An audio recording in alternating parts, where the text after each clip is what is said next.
Moon. Maganda ang energy ng bagong buwan o new moon for starting bago o new habits, bagong project o mga bagong wini-wish nyo po o yung tinatawag nating law of attraction, yung tinatawag nating energy, ina-accumulate natin, kinakall natin yung universe for that.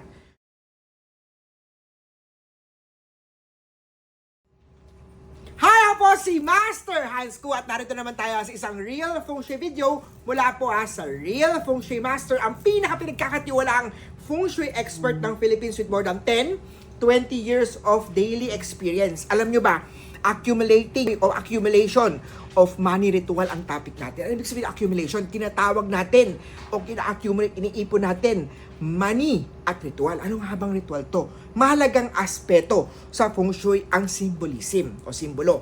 Ito ay isa sa mga techniques para ma-attract natin ang mga wish o mga minimithi natin sa buhay. Marami tayong mga wish, no, kagaya ng wealth. Meron tayong career na maganda, business na maganda, opportunities sa career pa rin, sa pera pa rin. Yung mga finances, investment natin, sana kumita ng malaki, sana mabigyan tayo ng maraming trabaho o projects pa. Meron tayong love naman sa mga single para ma-attract niya o mahanap niya yung true love niya. Sa may mag-partner naman para mas mag-long lasting, maging blissful, maging maganda ang samahan nila. Kung attracting wealth or money energy, may mga charms na pwedeng mabilihan sa Lucky Charm Store ni Master Hans Ku. At may mga actions din tayo na dapat ginagawa para ma-achieve natin ang gusto.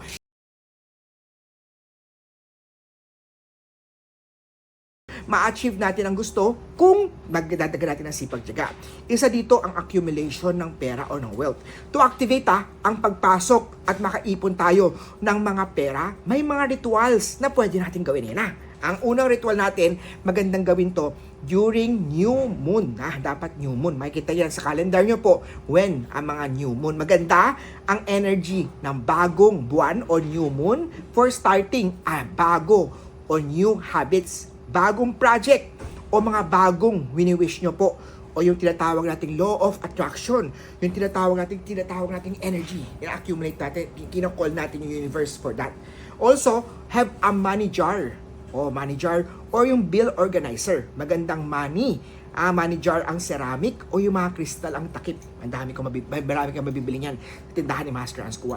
Lagyan ng mga crystals, lagyan ng mga lucky charm. Pwede lagyan ng bigas, mga money ingot, pwede maglagay also ng mga citrine na kristal, pwede maglagay ng mga bay leaf, pwede maglagay ng cinnamon stick, pwede maglagay ng pyrite, pwede maglagay ng rose quartz, pwede maglagay ng mga laughing Buddha, pwede maglagay ng mga mga money frog o wealth inviting cat sa money jar nyo po. Gawing ugali ang magtabi kahit small amount lang. Everyday magsilid tayo ng pera sa money jar natin o alikansya natin o yung bill organizer natin. Hindi naman kailangan malaking halaga, malaking amount. Pero importante na consistent. Everyday, naglalagay tayo ng pera sa alikansya natin. Pwede nang gastusin ang perang naipon. Pero huwag sisimutin mag-iwan ng certain amount sa money jar natin. Tapos umpisahan ulit ang ritual na to sa next new moon o bagong buwan. Yan po ang ilan ng mga rituals para ma-accumulate o matawag natin ang money ritual. Comment kayo kung ano ba yung mga money ritual nyo po. I-follow nyo po ako, subscribe kayo, at personal bumisita sa Lucky Charm Store ko po dito po sa Cityland Shaw Tower, Shaw Boulevard, corner St. Francis Church, Mandaluyong City. 0922-829-0382.